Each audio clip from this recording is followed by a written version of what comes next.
Alright, so I just got out of the theater from watching the live action How to Train Your Dragon. Here's my quick out of theater review. The original How to Train Your Dragon is one of my favorite movies from when I was a kid.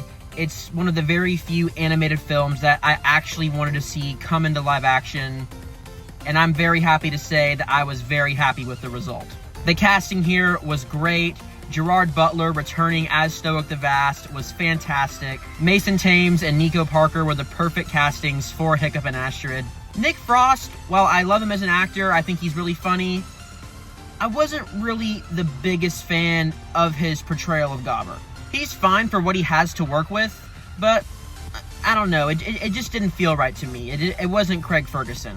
Now the film itself, beautiful. The scenery and the CGI for the Toothless and the Dragons are just amazing. And hearing that classic soundtrack after all these years, it really warmed my heart. Now, was this just a shot-for-shot remake? Pretty much, yeah. Sure, they do tweak a couple things here and there and add a few little bits of extra dialogue, but for the most part, it's pretty much the exact same movie as the 2010 animated film.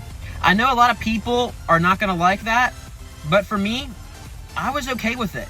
Now, while I would watch the original 80% of the time, I have so much nostalgia for this franchise, and seeing it again on the big screen after 15 years, it really took me back to the days of being a kid, and I really just love it when a film can provide me with that feeling.